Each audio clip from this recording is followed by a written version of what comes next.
I'm Dana Whitaker, 31 years old, and the night my mother slammed her fork down at dinner, the sound didn't just cut the air, it cracked the floor beneath my life.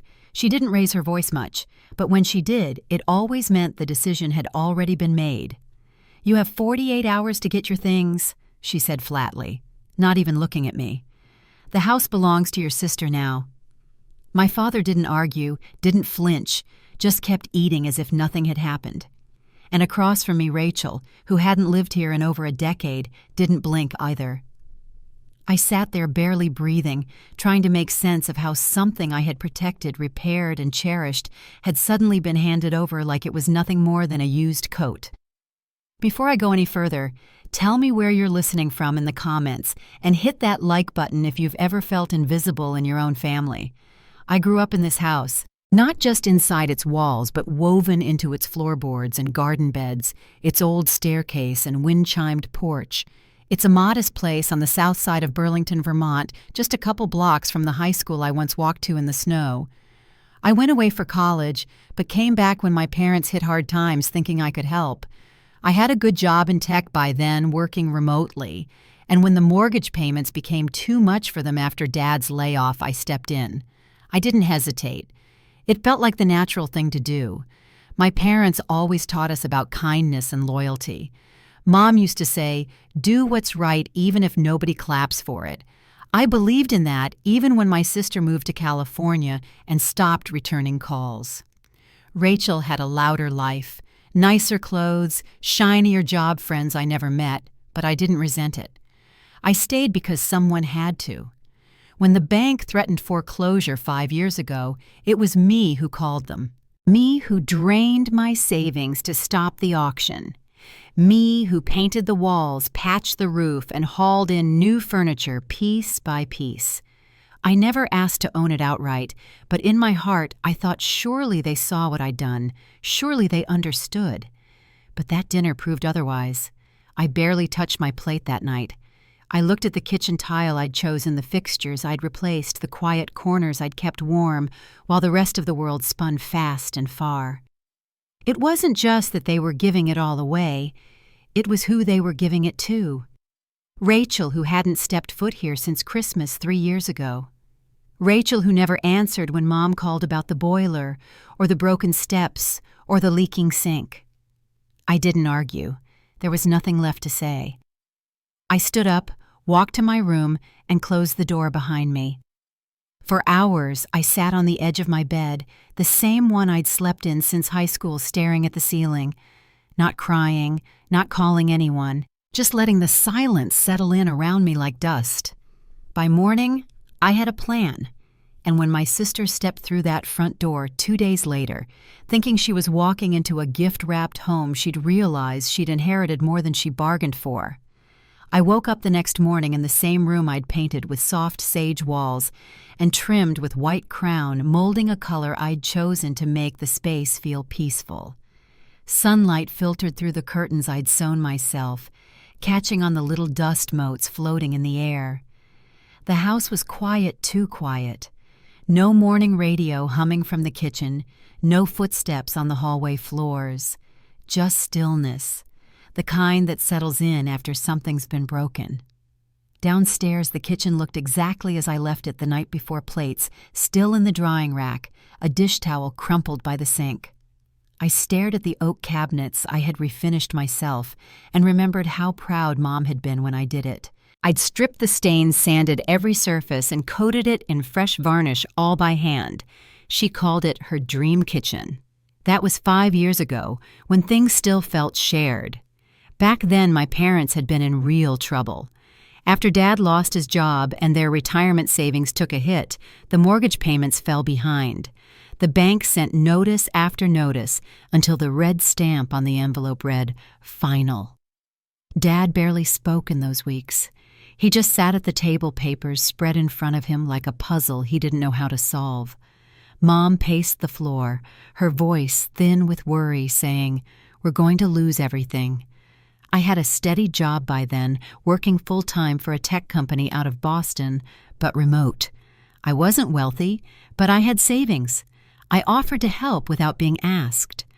Over the next 3 years, I covered just over $80,000 in mortgage payments, taxes, and repairs. I never expected anything in return. It just seemed right. I grew up here. This was home. I poured time into it, too. On weekends, I sanded the porch railings, replaced cracked tiles in the entryway, and even crawled under the house once to seal a pipe. I repainted the living room a soft beige and saved for months to buy a new sectional for the front window. I picked out curtains that matched the new walls and even replaced the floorboards in the upstairs hall when they started to bow. I never once saw it as a sacrifice. It felt like I was keeping something alive. Rachel barely called during any of that. She was working in Los Angeles managing ad campaigns and posting photos from Napa and Palm Springs. If I sent her updates photos of the new light fixtures or the refinished stairs, she rarely responded. When I mentioned how much the property taxes had gone up, she'd say, "That's your thing, Dana," as if I'd made it my problem on purpose. Still, I told myself it didn't matter. I was here. I was the one doing the work, and they saw it. Or so I believed. Over time, though, I started to notice little things. When Mom got off the phone, she sounded lighter, more cheerful, if she'd been talking to Rachel. Dad would bring up her job in casual conversation, slipping in updates like he was reciting a newsletter. Rachel just got promoted again. Big account, I think. I smiled and nodded, but it stayed with me longer than I let on. I didn't want to admit it then, but I felt it, that shift. The warmth that had once been spread across both daughters was leaning more and more in one direction. I told myself it was just distance making the heart fonder, or maybe they felt sorry for her being far away. I didn't ask questions. I kept patching drywall, replacing window screens, and paying bills without hesitation. And then came the dinner. It was supposed to be a simple weeknight meal. I made roast chicken and vegetables. The table was set neatly, candles lit in the middle, like I always did when we ate together. We were halfway through when my mother set down her fork a little too hard. The sound was sharp, louder than it should have been. She looked at me with a strange, unreadable expression and said, "You have 48 hours to get your things. The house is Rachel's now." My father didn't speak. He just kept eating, his gaze fixed on the plate in front of him. I looked at Rachel, who had flown in that afternoon. She barely reacted, just reached for her wine glass and sipped. No one offered an explanation. No one said thank you. No one even apologized. I didn't say a word. I nodded once, stood up from the table, and walked out of the room. Upstairs, I sat on the edge of my bed, the same bed frame I had moved in by myself 8 years ago, the same mattress I paid off in installments. I looked around at the bookshelves I'd built, the lamp I'd rewired, the carpet I'd cleaned every spring. This wasn't just a place I lived. It was where I had poured my adult life. I tried to think of what to say, how to fight it, but I already knew arguing was pointless. The decision had been made. The betrayal wasn't accidental. It was chosen.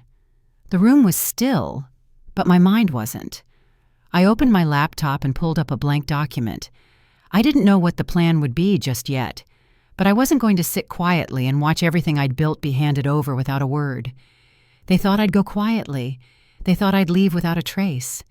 But by the time Rachel crossed that threshold and tried to claim what wasn't hers, the house would no longer be the one she expected to inherit. I didn't sleep much that night. I stayed up sorting through folders in my desk drawer, receipts folded into old envelopes, tax documents, a few crumpled utility bills with my name on them. None of it felt like enough. By sunrise, the house was still quiet, the only sound coming from the heater clicking on below the floorboards. My parents had left early, heading out to visit friends in Montpelier. The timing didn't feel accidental. I sat at the kitchen table with my coffee and called Vanessa.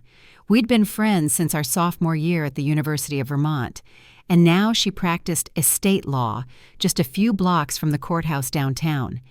When I told her what had happened at dinner, she didn't say much at first, just let me get it out. Then she asked, "Do you have any legal documents? Anything from when the house was passed down?" The question caught me off guard. I always assumed the house belonged to my parents. My grandfather had lived here until he passed 2 years ago, and I figured it naturally went to them. but Vanessa asked if I remembered any conversations or paperwork, something official. I paused. He told me once it would always be mine, I said. But I thought he was just being sweet. She asked for an hour to check something. While I waited, I went into the storage closet at the back of the hall. Tucked into a cardboard box of photo albums and Christmas lights, I found an old framed picture of my grandfather and me standing under the oak tree in the front yard. He had his arm around my shoulders, and we were both smiling wide. I stared at it for a long time, remembering the sound of his laugh, the way he used to carry his tool belt even after his knees gave out. He built this house himself in the early 60s, brick by brick, with money saved from decades of carpentry work. He'd sit on the porch and tell me stories about how every beam had a story. When I was little, he'd always say, "This place will be yours one day. Keep it strong." I had believed him until now. Vanessa called me back, her voice more serious than before. She'd contacted a colleague at the county clerk's office and found a copy of my grandfather's will. It had been notarized 3 years before he passed and filed legally. It named me alone, as the sole heir of the house. Not my parents, not Rachel. I sat down on the edge of my bed and pressed the phone against my ear as she read parts of it to me. His wishes weren't vague or up for debate. The house was meant for me. I stayed quiet as she talked, trying to make sense of how none of this had ever been mentioned. My parents had access to this document. They knew. They let me spend years fixing the roof, replacing the water heater, paying off the mortgage, knowing full well the house was mine. And then they turned around and tried to give it to my sister without saying a word. I walked into the kitchen, set the phone down, and reached for the mug I'd kept of his, the one with the faded hunter green glaze and a small chip on the rim. He used to drink from it every morning, sitting in this exact spot at the table. My hand trembled as I held it. I didn't know why they'd hidden the will. Maybe because Rachel had a family and I didn't. Maybe because they thought I wouldn't fight back. But it didn't matter now. I had the truth, and I had the paperwork. Vanessa's voice steadied me. "We can file a claim to enforce the will," she said. "You've got a strong case, but we should move quickly." She told me to start gathering every piece of evidence I could, receipts, bank statements, anything that proved I had contributed financially. I pulled out a legal pad and started making a list: washer and dryer, property taxes, the new furnace we installed last winter. Each line felt heavier than the last. These weren't just purchases. They were the foundation of the life I thought I was building with my family. Vanessa offered to come by in the morning to go over the next steps. She wanted to help me file an affidavit detailing my contributions, something official that could be used in court if it came to that. I thanked her and sat at the table for a long time after the call ended. I looked around at the things I'd chosen, the picture frames, the books on the shelf, the furniture that had taken months to save for. All of it had been earned, not gifted. The thought that it might all be handed to someone else, someone who hadn't lifted a finger for it, made my chest tighten. But this time, I wasn't going to walk away. The house may have felt quiet, almost hollow, but something had changed. I wasn't the same person who sat at that dinner table and said nothing. I was going to fight, not with yelling or guilt, but with facts, records, and the truth. And when Rachel showed up expecting to move in, she'd be walking into a house that didn't belong to her. I woke before the sun. The notebook I'd filled the night before sat open on the kitchen table, surrounded by receipts, printouts, and the legal pad where I'd listed every repair payment and upgrade I could remember. The house was still. The only sound was the faint hum of the refrigerator and the occasional creak of the floor settling, as if the house itself was waking up with me. I made coffee and stood by the window watching lights slowly touch the edge of the backyard. I hadn't touched anything in the living room yet.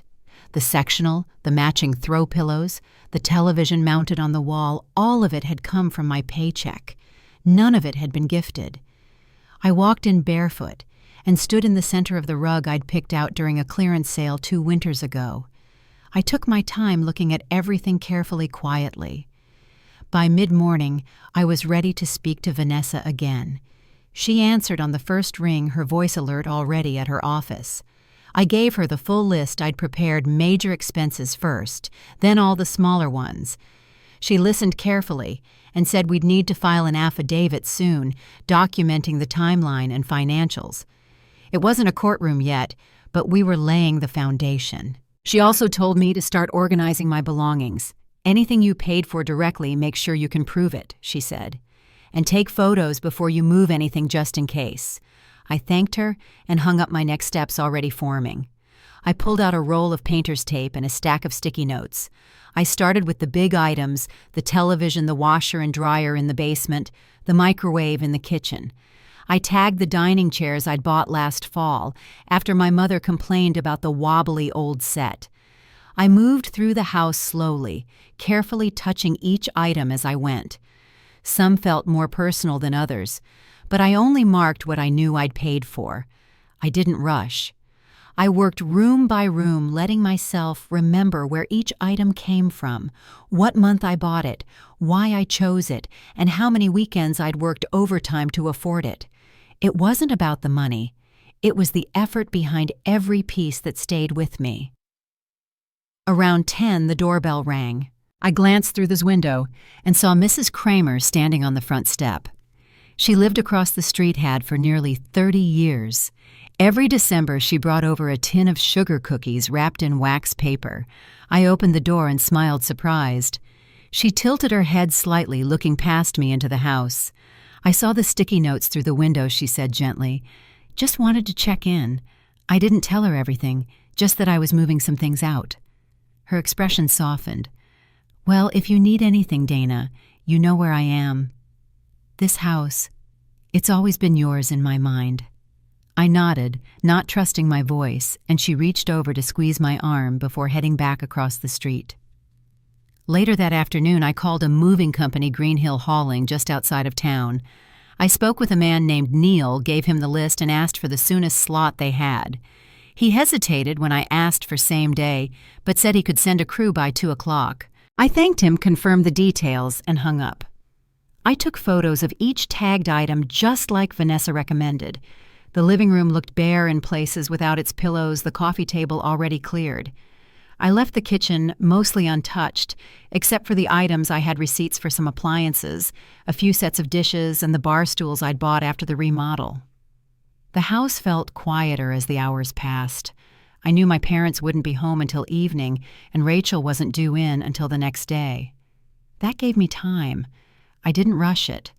I opened every drawer and packed only what I owned, folding clothes into bins and wrapping dishes in newspaper.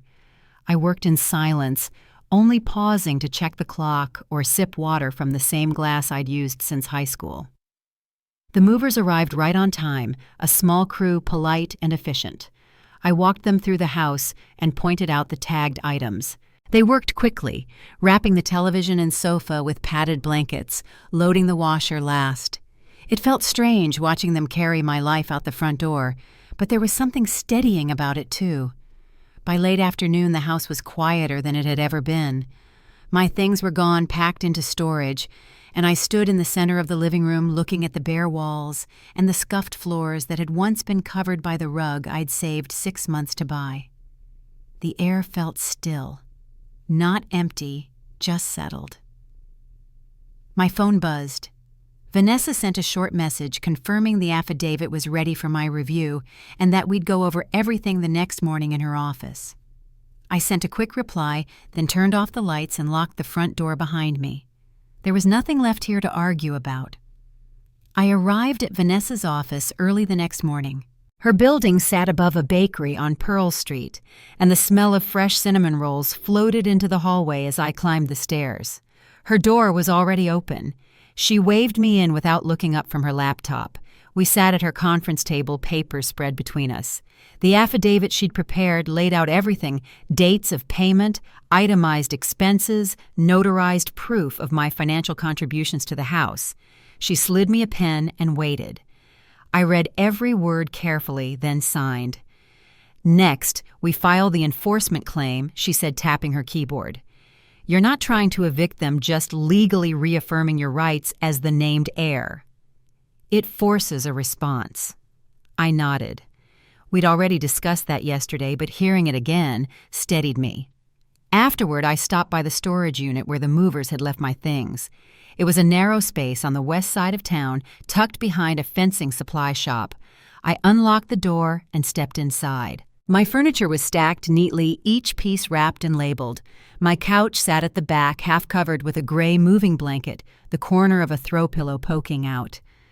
I didn't stay long, just needed to see it with my own eyes. That afternoon, I returned to the house, not to stay, just to clean up and walk through one last time before Rachel arrived. My parents weren't back yet, and the silence gave me space to finish without interruption. The air inside was cooler than usual.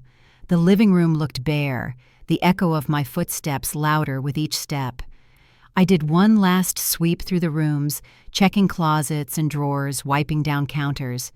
I left only what didn't belong to me, what had come from my parents or been here before.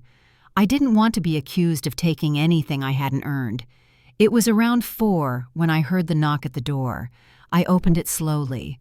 Rachel stood on the porch, suitcase in one hand, sunglasses pushed up into her hair. She didn't smile. Her eyes flicked past me into the house. "This it?" she asked. "You didn't leave much." I stepped aside. "I took what I paid for." She rolled the suitcase in behind her heels, clicking against the hardwood. "You know Mom and Dad said this place is mine now." I nodded. They did. She stopped in the middle of the living room, staring at the empty wall where the TV had hung. "I was expecting more," she said. "It looks like you gutted it." I didn't answer. I just leaned against the doorframe and waited. She turned to face me, arms crossed.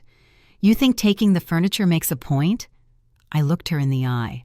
"I think it's mine. And I wasn't going to leave it behind for someone who didn't help build any of this."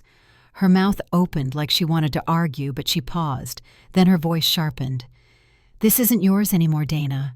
You've been told." "I've been told a lot of things," I said quietly. "Doesn't mean they're true." She paced the room, checked the kitchen, opened the basement door, and closed it again. Her voice rose. "The washer." "You took the washer." "Yes," I said. "Bought it last year with my bonus. Receipts in the file." Her face turned red. "I don't believe this. You're acting like you're being robbed." I didn't move.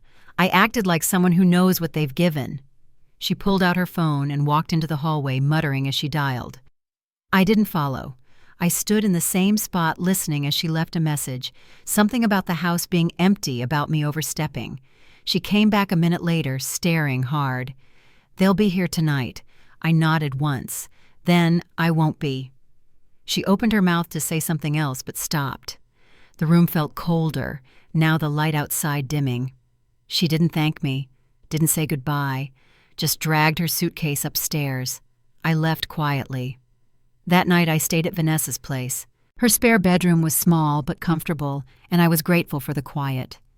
My phone buzzed twice after sunset calls from my parents. I didn't answer. I knew Rachel had reached them. I knew what they'd say. I turned my phone face down on the nightstand and tried to sleep. In the morning, Vanessa handed me a manila folder. "They're going to push back," she said, "but it's already in motion." I nodded. I wasn't waiting for anyone to give me permission anymore. The call came just after breakfast. I was sitting at Vanessa's kitchen table, a mug of coffee in hand, when my phone lit up with my mother's name. I didn't answer. A few seconds later it rang again, this time my father. Then silence. I let them go to voicemail. I had a feeling I already knew what they were calling about. Vanessa walked into the room with a folder tucked under her arm. "The filing's live," she said, setting the papers down in front of me. "They'll get formal notice today. It's out of your hands now." She didn't mean it unkindly, just the truth. I nodded, pulled the folder closer, and flipped through the stamped documents, reading my name where my grandfather had written it 3 years before he passed. It felt steadying to see it in black and white. That afternoon, I went for a walk down by the lake, my phone on silent in my coat pocket. The breeze coming off the water was sharp, but the air smelled like early spring wet earth thawing grass. distant wood smoke. I stayed out for nearly an hour, not checking messages, not rushing anywhere. When I got back to Vanessa's place, I finally listened to the voicemail. My mother's voice was sharp, almost breathless. "Dana, what have you done?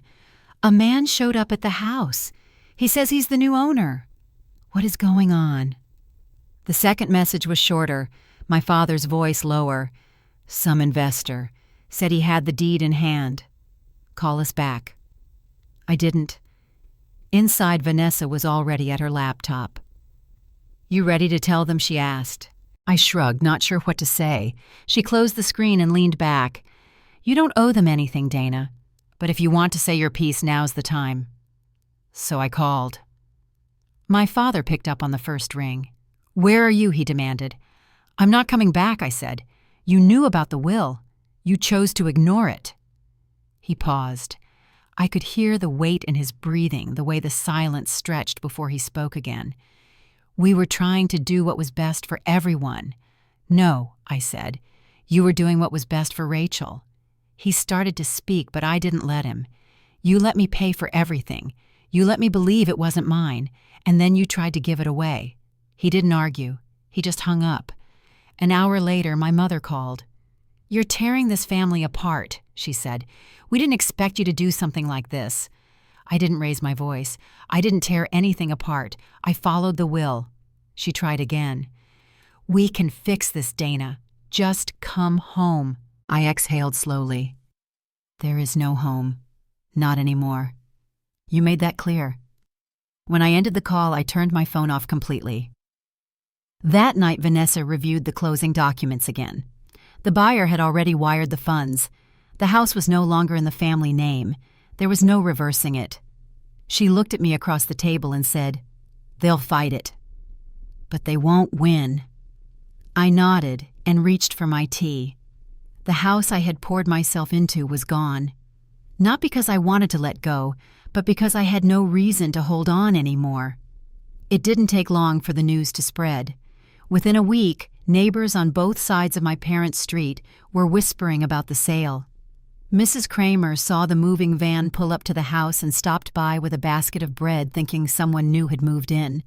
When she realized it was a property investor and not a family, she called my parents and left a voicemail. They never returned. My parents had moved into a small rental on the north edge of town. I heard about it from a co-worker of Vanessa's whose aunt lived in the same complex. It was a modest unit, 2 bedrooms, 1 bath, thin walls, and no yard.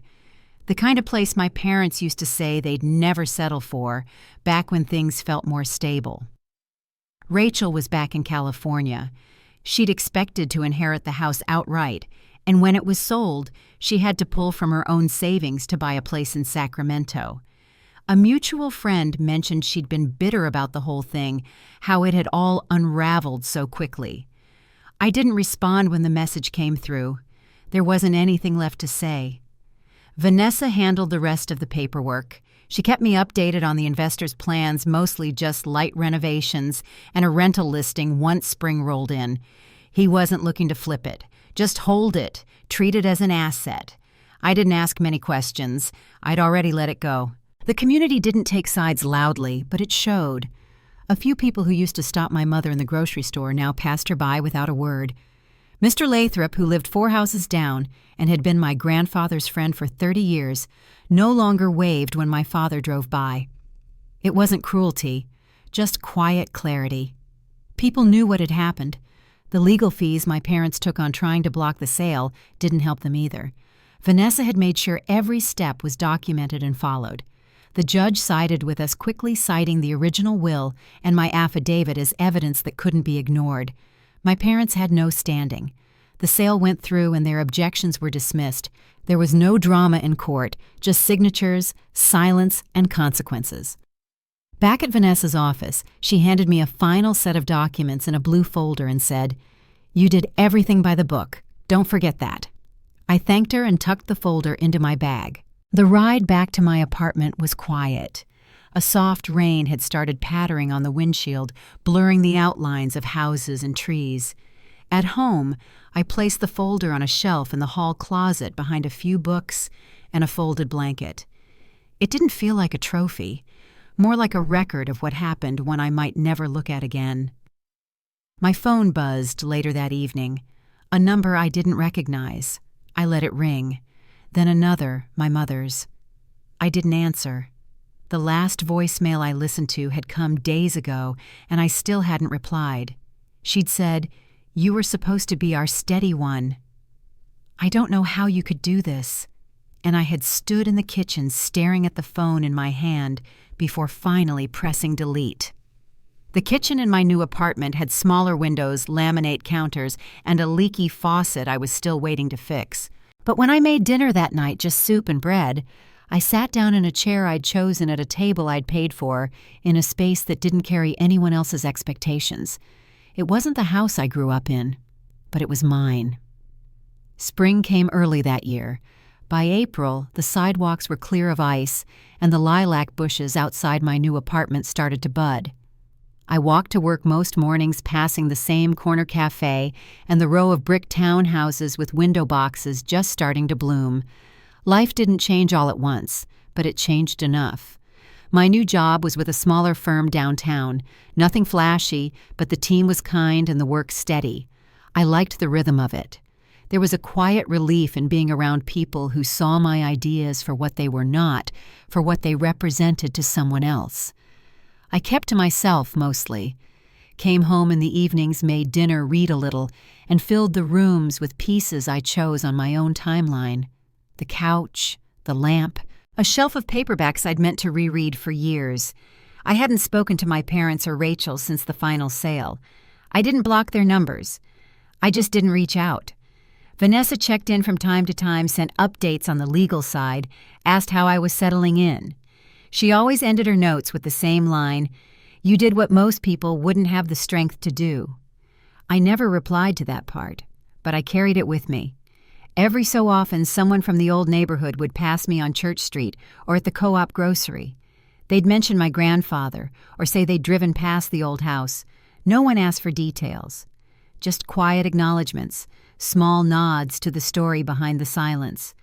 I kept the blue folder from Vanessa's office tucked inside my hall closet beside a wool scarf I didn't wear much. I never opened it. I didn't need to. I knew what was in it. I knew what it cost. What stayed with me more than anything wasn't the anger or the paperwork. It was the simple truth that family, when it forgets to see you, can become a place where you disappear. And that sometimes, in order to be found again, you have to leave, not in bitterness, but in clarity, with both feet under you, with no intention of shrinking to make anyone else feel comfortable. That house held so many versions of me, the girl who painted baseboards after midnight, the daughter who handed over her paycheck without question, the woman who stayed long after she should have gone. But that house isn't my story anymore. This is. And if you've ever felt overlooked in your own family or had to start over just to feel whole again, I hope you know you're not alone. Thanks for spending time with my story. If it spoke to you, leave a comment and let me know where you're listening from. I'd love to hear how far these words have traveled.